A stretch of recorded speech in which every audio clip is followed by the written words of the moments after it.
Yo, what's good, y'all? Welcome back to the first ever Triple J podcast. We here talking about sports controversial. I'm your host, Josiah. I'm here with my two OGs. Jay? Jim? That's the Triple J for you, you know? So, we're here talking about the most controversial sports talk about who's the best college quarterback to ever step foot on a college field. Who do you have? Joe Burrow? Who do you have?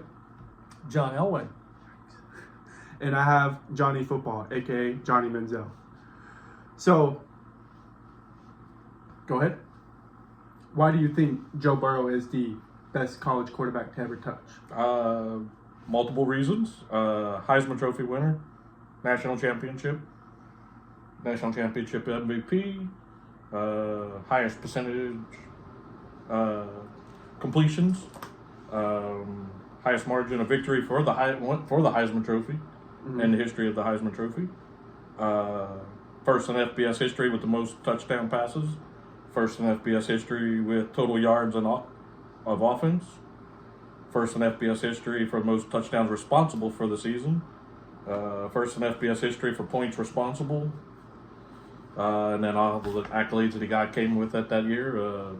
Maxwell Award, Walter Camp Award, Johnny Unitas Award, David O'Brien, the Manning Award, Lombardi Award, College Player of the Year, SEC MVP, SEC Player of the Year. Gotcha. First team All SEC. I gotcha. Anything else about what year was he when he won all this? 2019. What year was he? Was he a sophomore, junior? Was he a senior? Senior. Gotcha. What about you? John Elway. John Elway played for Stanford all 4 years. 1979, he was a backup quarterback. He still played 9 games.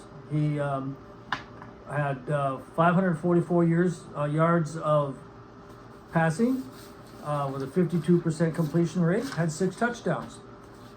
And he started as a sophomore in 1980, played 11 games, threw for 2,869 yards for a 65.4% completion rate.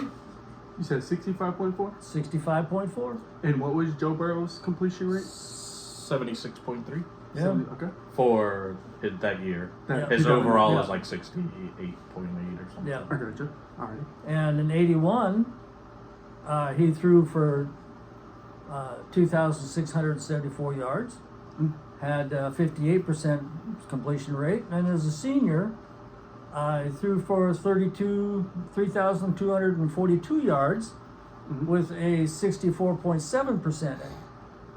He never did win the Heisman. He lost the Heisman Trophy playing California. He threw for a touchdown. There was 4 seconds left, and then that was the play. And everybody's seen the play where they did the five laterals like rugby. Mm-hmm. And even the band came on the field, and California went on down and scored a touchdown after the play had expired. Gotcha. Yeah, that was the play. That cost him the Heisman. So, overall, Elway had played 42 games.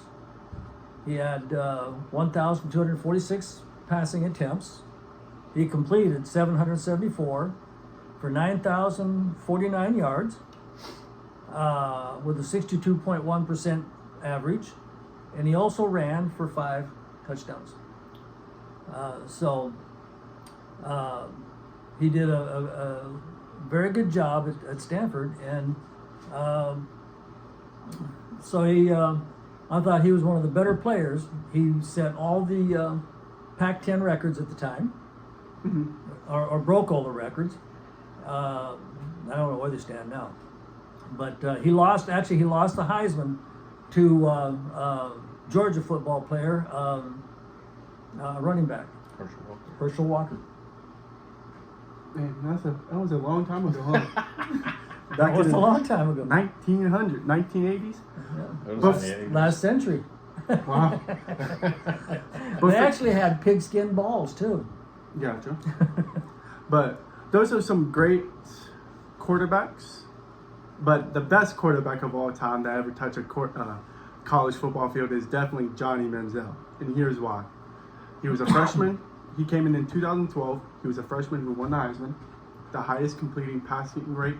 He threw for 295 yards. Oh no, he threw for his total 2012 career 295 out of 434 with a 68% completion rate. He led Oh, the wow. conference, Very good. and then he had 3,706 yards all-purpose, which again led his conference, which 26 touchdowns, and again and his only primary receiver was Mike Evans, who is Joe Burrow's primary receivers.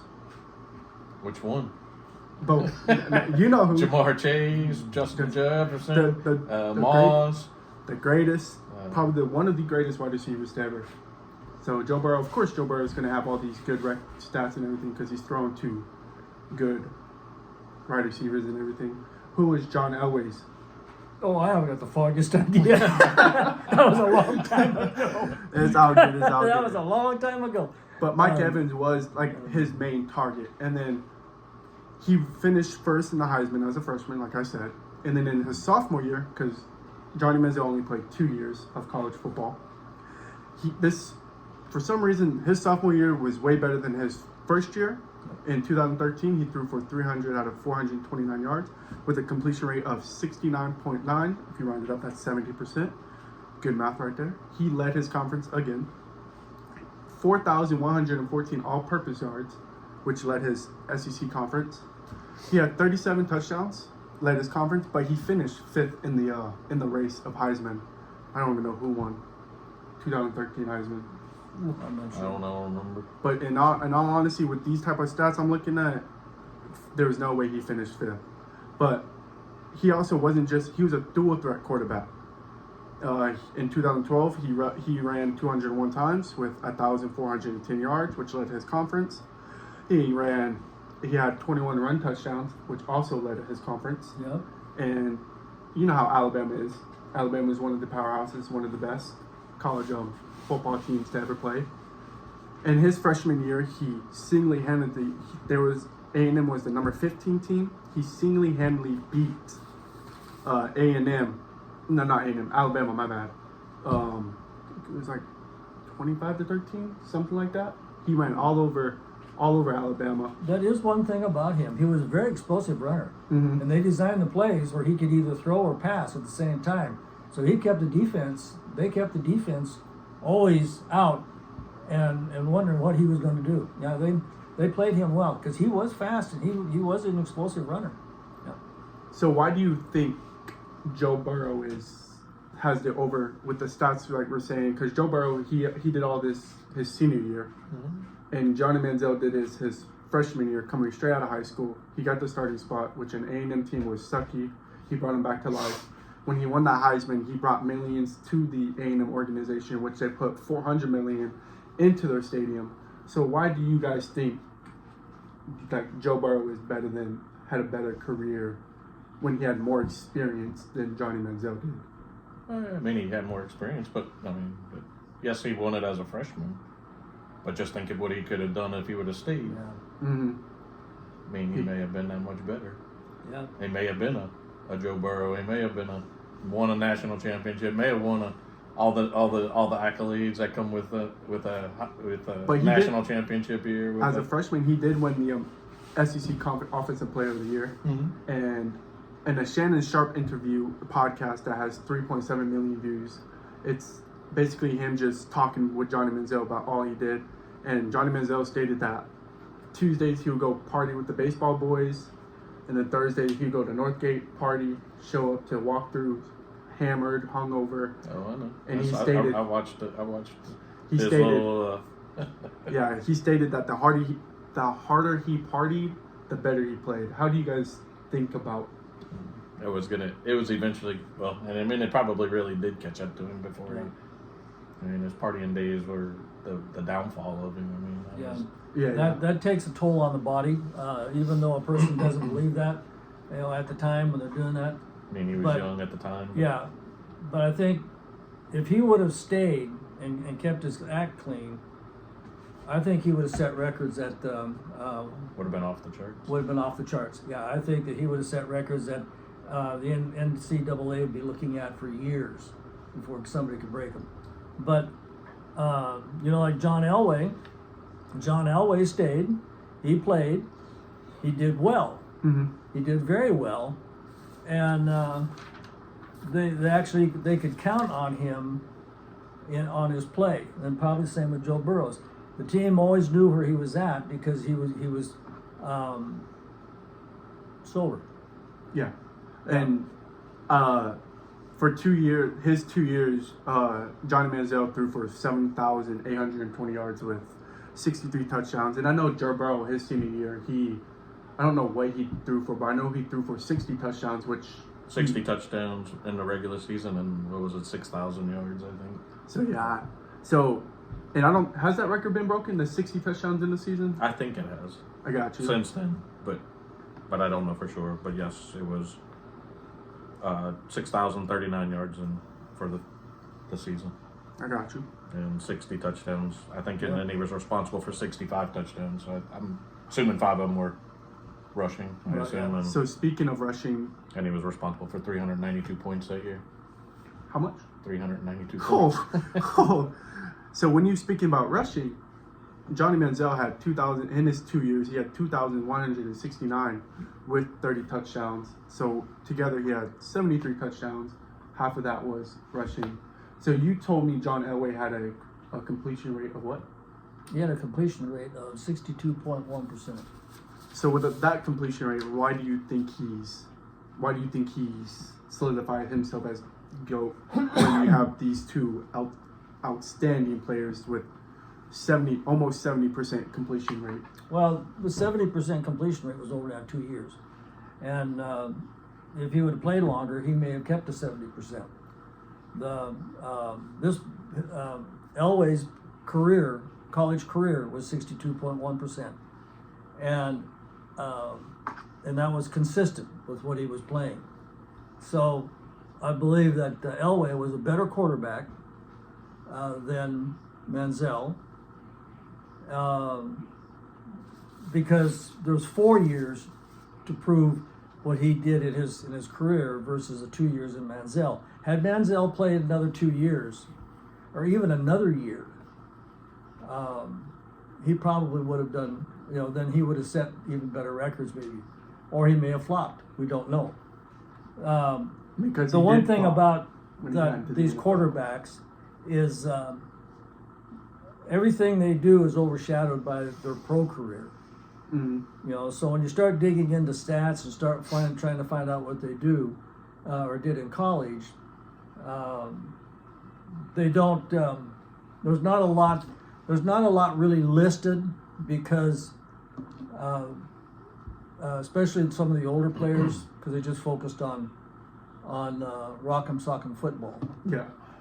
So No, that's a good thing because when Johnny Manziel got into the NFL, he became a complete buzz. But yeah. I think he still solidifies himself as the best college quarterback to ever step foot. Because how many freshmen do you know winning the Heisman? Oh yeah. No, he was good. There's no doubt about it. He was a good quarterback. No, and Joe Burrow was an outstanding quarterback. Him going 2 years basically unnoticed, and then having Coach O take a chance on him, and then showing the world what he can do. But I still think Johnny Manziel still has it a little bit over because of what he did in his 2 years. But like you said, like we all said, we wish Johnny Manziel stayed or at least completed one more year to see Yes. if he was going to continue to skyrocket or that could have been the start of his downfall. Because like I did mention, I mean, if he got a national championship, or and I mean, if he had to have the weapons. I agree. Yeah. I mean, and he probably would, with the talent. They would have, with him on that, staying another year or two. They would have bought more players. Mhm. And Oh yeah. Because as a freshman, he brought a trash A&M in 2012. His record was, I think, 11-2, something like that, which, as a freshman, is kind of crazy to think about. What was their record the year before he came in? That's a great. I really do not. I think it was dog beat. Yeah, I I think. want to say they were like 500 or at best. Maybe. Yeah. but yeah, So he did bring him up. and that's what I don't have on Elway, what he did.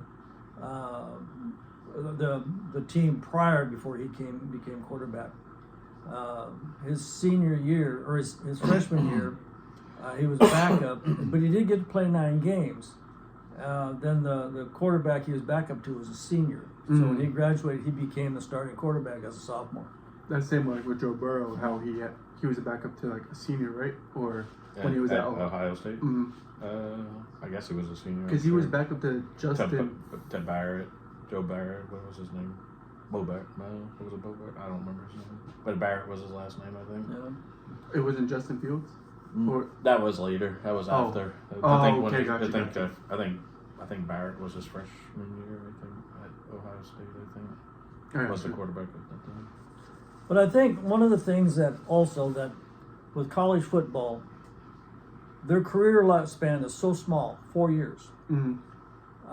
or can be 4 years, that we never really get to see the full potential of what a quarterback could do, because a lot of them jump into the NFL or whatever. You know, they don't get to start until they're a junior or a senior. Mm-hmm. You know, a lot of schools won't let starting quarterbacks hit until they're a senior. True. So, and if that's the case, then what we really see out of the quarterback, it's easy to underestimate a college quarterback because of the way they're played in the shorts and the way their career is such a short span. True. And Gotcha. Well, that's all. I do appreciate y'all for coming on my first ever podcast, the Triple J. honored to be here. Thank you guys again. Really do appreciate it, and hopefully we get to have more Yes. podcasts, more sports I'm content. looking forward to it. Appreciate y'all. Thank y'all.